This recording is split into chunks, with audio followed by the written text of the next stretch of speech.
Fransuz tilidan A2 daraja darslari. Bonjour mes super étudiants. Comment ça va? Ça roule, ça gaz? Vous êtes en forme? Alors on continue. Et aujourd'hui, on va encore parler de logement de l'appartement, mais bien sûr, un peu d'autres côtés, d'autres points de vue. Alors, notre thème d'aujourd'hui, c'est déjà appartement à louer. Le thème est vraiment important si vous voulez un jour aller en France, faire vos études ou bien travailler ou même peut-être, je ne sais pas, faire quelques projets, passer une vacances au bord de la mer, etc. Parce que quand même, c'est très très utile. Assalomu alaykum aziz fransuz tili ixlosmandlari. Bugun biz uy mavzusini davom ettiramiz. Lekin biz judayam bir muhim, demak, tomonini o'rganamiz bugun. Ya'ni siz qachondir Fransiyaga yoki frankofon mamlakatiga borib qolsangiz, albatta siz uyni ijaraga olishingizga to'g'ri keladi. Ya'ni uzoq muddat yerda o'qimoqchi bo'lsangiz yoki ishlamoqchi bo'lsangiz yoki hattoki qanchadir vaqt yerda ta'tilga borgan taqdiringizda ham albatta sizga bugun o'rganadigan so'zlarimiz judayam as qotadi. Demak, qani ketdikmi? Bien. Tout d'abord, je vais vous présenter un dialogue imaginaire, bien sûr, qui se passe dans une agence immobilière. Voilà, je vais vous lire et je vais vous expliquer, bien sûr, traduire. Bienvenue à l'agence Le Jumeau. Je peux vous aider? Demak, Le Jumeau agentствосiga xush kelibsiz. Men sizga yordam bera olamanmi? Nous cherchons un appartement de 3 pièces à louer. Biz 3 xonali ijaraga kvartira qidiryapmiz. Dans quelle ville? À Montreuil. Qaysi shaharda? Montreuildami? Oui, à Montreuil, en centre-ville, près de la mairie. Ha, Montreuilda, shaharning o'rtasida, markazida. Meriya, ya'ni fransuz tilida bu hokimiyat ma'nosini beruvchi so'z. J'ai un appartement de 3 pièces. Il y a 2 chambres et un salon. Il fait 62 mètres carrés.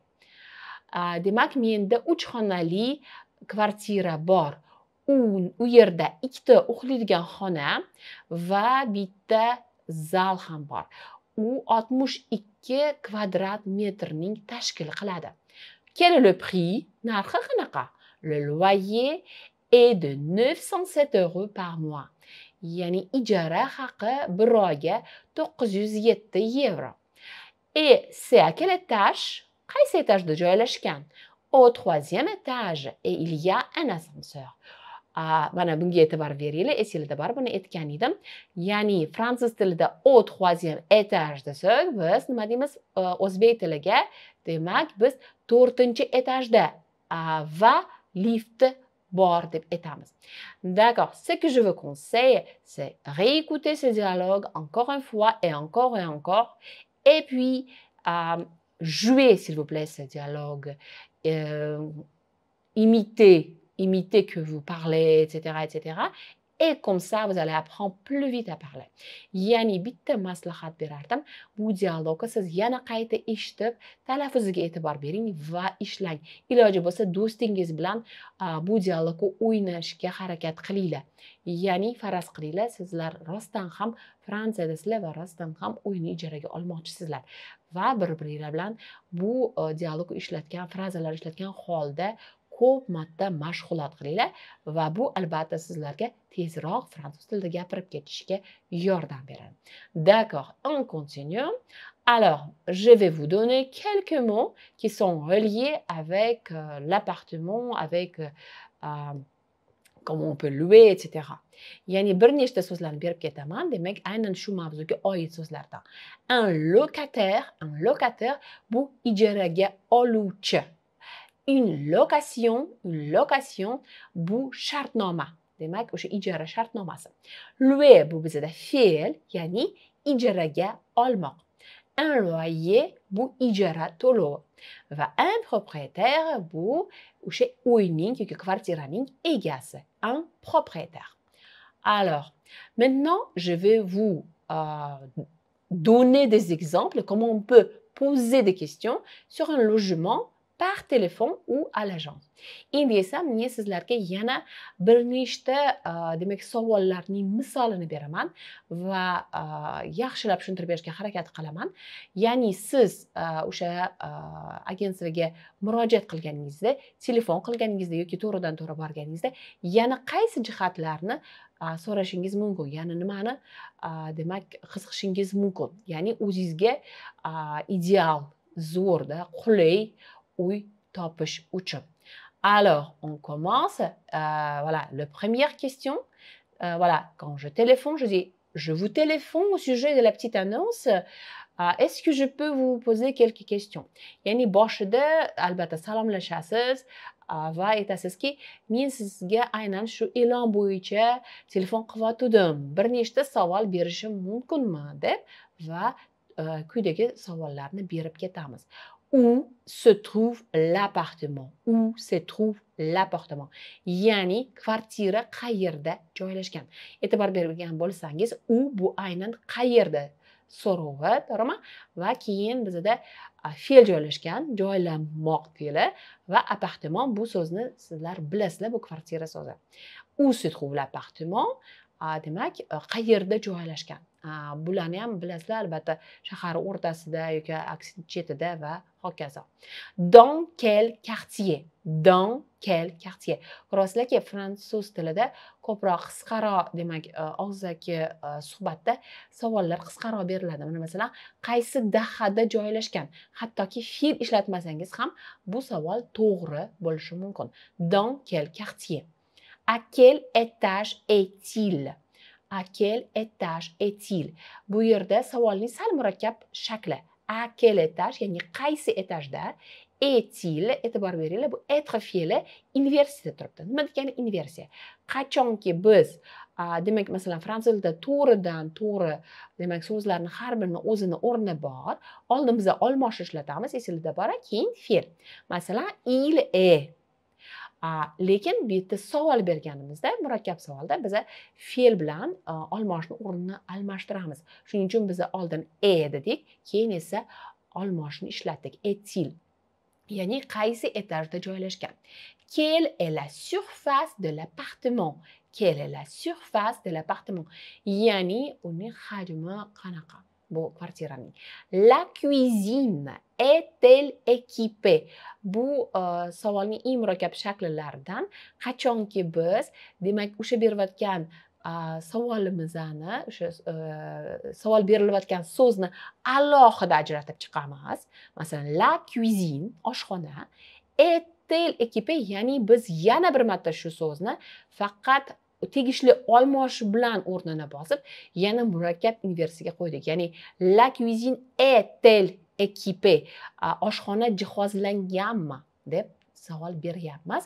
Endi, est-ce que les meubles anciens modern, ya'ni bizni yana bino ham qiziqtirishi mumkin, ya'ni aynan qaysi binoda joylashgan.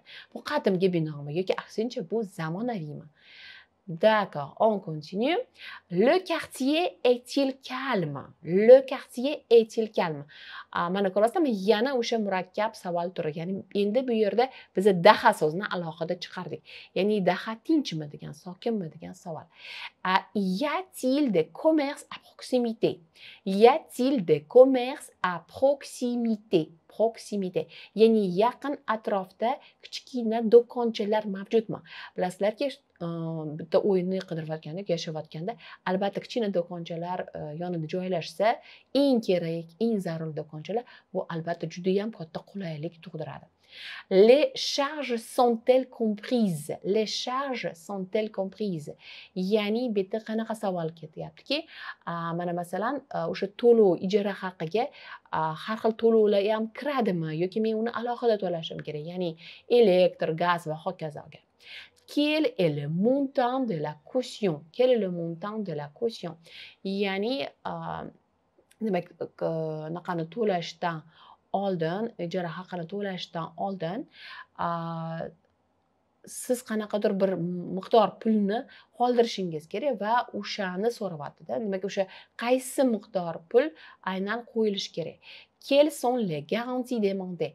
Qanaqa demak garantiyalar so'raysiz deyapti. Ya'ni bu turli xil garantiya bo'lishi kerak. Aynan siz keyin o'sha ijara haqini to'lashingiz haqida, masalan, ishxonangizdan va hokazo ish haqingiz haqida ma'lumotlar olib kelishingiz mumkin. Shu ham unga kirishi mumkin. Quand est-ce que je pourrais le visiter? Quand est-ce que je pourrais le visiter? Qachon men unga borishim mumkin, ya'ni borib ko'rishim mumkin.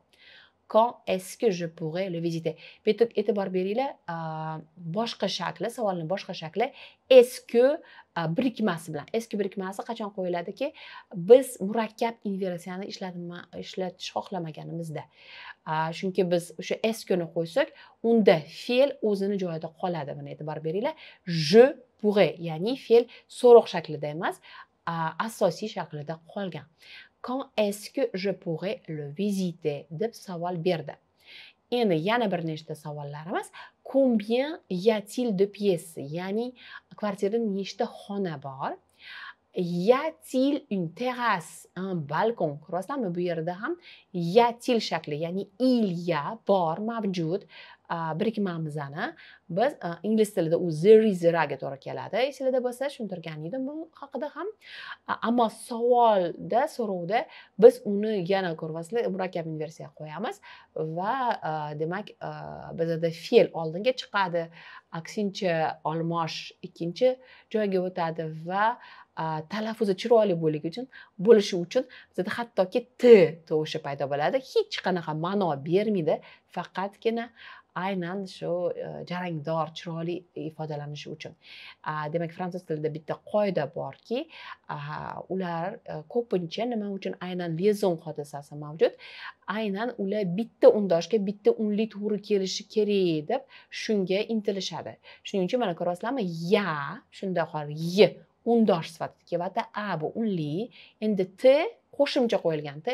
Aynan unlilar ko'payib ketmasligi uchun qo'yilgan. Y a-t-il une terrasse? Y a-t-il une terrasse? Ya'ni terrassa, ayvoni bormi? Un balkon yoki balkoni bormi? Endi quel est le type de chauffage? Quel est le type de chauffage degani bu aynan isitish yo'li qanaqa deb so'rayapti va est-il en bon état? Yaxshi ahvoldami? Ko'rasizlarmi, bu yerda ham inversiya ishlatilgan. Est-il en bon état? Y a-t-il des travaux à faire? Ya'ni ta'mirlov ishlarini bajarish kerakmi? Shunga muhtojmi yoki yo'qmi? Zaruriyat bormi deb so'rayapti va est-ce qu'il y a beaucoup de rangements? Ya'ni joylashish ko'p qilish kerakmi, to'g'riladigan joylari ko'pmi degan ma'noda. Endi hozir sizlar bu dialogni bizning Fransiyadan kelib va O'zbekistonda hozir ishlab kelayotgan demak fransuz o'qituvchidan men va uni demak ishtirokida hozir eshitasizlar va albatta e'tibor bilan eshitishga harakat qilinglar. Uning javoblarini tarjima qilib va tushunishga harakat qilinglar. Albatta nimadir tushunarsiz bo'lsa, savollaringizni berishinglar mumkin. Men ularni kutib qolaman. Quel est le prix du loyer? Ya'ni ijara haqi qancha? Les voisins sont-ils bruyants? Ko'ryapsizlarmi, bu yana murakkab inversiya, ya'ni les voisins, demak bu qo'shnilar, sont-ils, buni o'sha qo'shnilar so'zini yana biz olmosh bilan, tegishli olmosh bilan o'rnini bosdik, ya'ni ko'plikda mujskoy rodda ishlatdik. Bruyant shovqin solishadimi degan ma'noda. Ya'ni fransuz tilida aslida qo'shnilar shovqinlimi deb savol beramiz. Endi est-il près d'un métro ou d'un arrêt de bus? Ya'ni yonida metro yoki avtobus ostanovkasi bormi, to'xtaydigan joyi bormi deb so'rayapti. Bu ham albatta juda ham muhim. Est-ce que les fenêtres donnent sur la rue ou la cour? Oynasi qayerga ochiladi? Ko'chagami, ya'ni ruegami yoki courgami? Hozir esa men sizlarni bu dialogni eshitishga taklif qilaman. Mana hozir biz sizlarga demak o'sha ijaraga olish korxonasida sodir bo'lishi mumkin bo'lgan bir voqeani ko'rsatib bermoqchimiz. Faraz qilinglar, men frankofon mamlakatidaman, balki Fransiyani o'zidaman va o'zimga kichkina uy ijaraga olmoqchiman. Men hozir telefon qilaman va savollar beraman. Sizlar tushunishga urinib ko'ringlar. Qani ketdikmi? Alors, je vous téléphone au sujet de la petite annonce. Est-ce que je peux poser-vous de quelques questions? Bien sûr, je vous écoute. D'accord. Tout d'abord, où se trouve l'appartement? L'appartement se trouve à Strasbourg. D'accord. Et dans quel quartier? Il se trouve dans le quartier de la Petite France, au centre de la ville. D'accord. Et à quel étage est-il? Il se situe au 2e étage. Oui, mais c'est confortable quand même. Quelle est la surface de l'appartement? L'appartement fait 40 mètres carrés. D'accord. Et la cuisine est-elle équipée? Oui, il y a un four, un frigo et l'évier. D'accord, d'accord. Et est-ce qu'il y a un meuble ancien ou moderne? C'est un immeuble ancien, typique d'Alsace. D'accord. Alors, encore quelques questions. Le quartier est-il calme? Oui, c'est un quartier très calme, il n'y a pas de voiture. D'accord.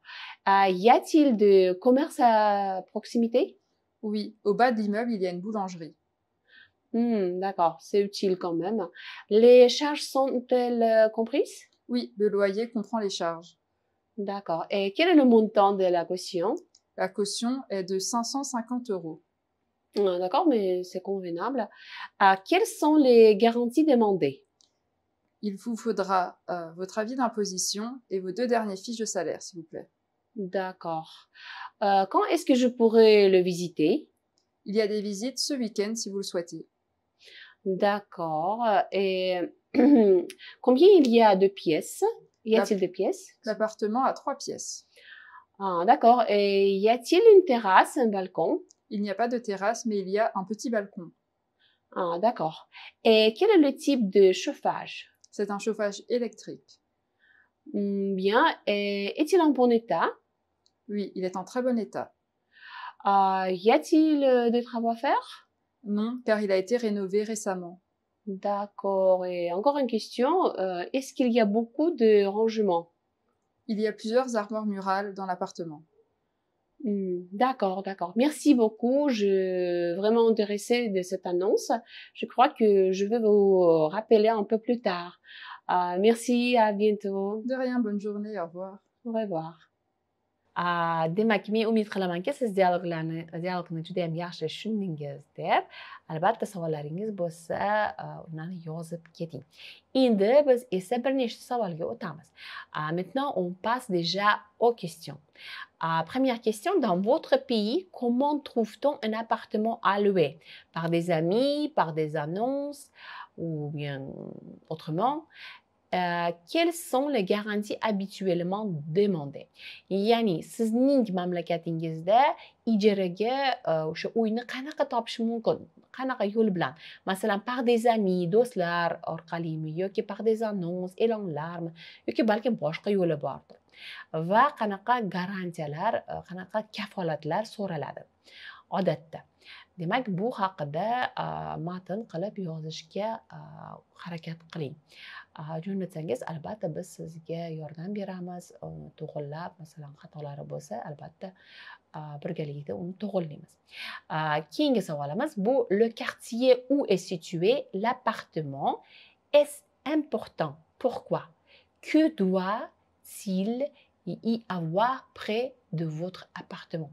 Bu ham juda ham muhim savol. Ya'ni aynan sizning kvartirangiz joylashgan daha muhimmi? Nima uchun? Va o'sha sizning kvartirangizni oldida nima joylashgan bo'lishi kerak? Demak, hozir o'shani faraz qiling. Nima siz uchun muhim? Nima sizga katta ahamiyatga ega? O'sha chet elga borganingizda masalan, qanaqa joyni qidirgan bo'lardingiz? Buni albatta tasvirlab yozishga harakat qiling. D'accord, maintenant on passe aux exercices. Endi esa bir nechta mashq bajaramiz. D'accord, premier exercice, c'est le texte. Dans le texte suivant, il faut éliminer l'intrus. Ya'ni keraksiz so'zlarni chiqarib tashlash kerak bo'ladi. Coucou Adèle, hier je suis allée, on peut dire aussi, dans une agence mobilière ou immobilière pour avoir des indications ou bien informations sur un appartement à louer ou réservé. Yani demak ikkita berilgan so'zlardan bittasini tanlang. Albatta mana masalan birinchi misolda en agence mobilier bo'lmaydi, to'g'rimi? Agence immobilier, ya'ni o'sha aynan ijaraga beruvchi agentство. Va qolganlarini ham xuddi shunaqa ma'nosini topib tanlashga harakat qiling. J'ai pu le visiter. Il est dans le 6e arrondissement. J'adore ce quartier ou bien cette région. Il est très agité ou bien animé. Yani bu so'zlarni ma'nosini topib, kerakmasini, ya'ni intrusni chiqarib tashlang. D'accord. Que dites-vous dans ces situations? Hozir sizga bitta situatsiya beraman. Bu haqida o'ylab ko'ring va dialog tuzishga harakat qiling. Vous entrez dans une agence immobilière et l'agent vous demande quel type de bien recherchez-vous? Faraz qiling, siz Fransiyadasiz masalan yoki frankofon davlatdasiz va siz agent o'sha ijaraga beruvchi agentlikka kirdingiz va uning demak xodimi sizga savol berdi. Quel type de bien recherchez-vous? Ya'ni qanaqa turdagi uyni siz qidiryapsiz? Bu degani siz hovlili uy xohlaysizmi? Yoki kvartirami? Kvartira qanaqa bo'lishi kerakmi? Demak, binosi ancienmi, modernmi? Va bugun va undan oldingi darsda o'tgan hamma so'zlarni eslab va o'zingiz uchun aynan qulay bo'lgan hamma demak xarakteristiklari sizga to'g'ri keladigan uyni qidirish uchun oldin o'ylab ko'ring, demak informatsiya yig'ing va keyin xuddi shunaqa dialogni tuzishga harakat qiling. Bien. Va albatta undan oldin o'rgangan savollarimiz, siz eshitgan bir nechta dialoglar sizga albatta asqotadi, yordam beradi deb o'ylayman. D'accord. Maintenant, je vous dis que on a appris aujourd'hui beaucoup. Je vous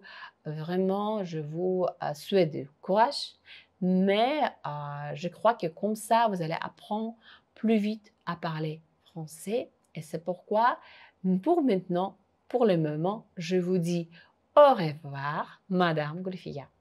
Endi esa men sizlarga u ishlarni judayam yaxshi bajarishni va bugun va undan oldin qilgan darslarni yaxshilab revizion, ya'ni qayta ko'rib yodlashni tilab qolaman va albatta bu sizlarga keyinchalik tezroq fransuz tilida gapirib berishga qulaylik tug'diradi va albatta bu vaziyatga tushganingizda siz osonlikcha bundan chiqasiz, osonlikcha fransuz tilida o'zingizni xohlagan o'yingizni topishga demak yetishasiz. Shuning uchun hozir esa men sizlarga au revoir deb qolaman, Madame Gulfiya.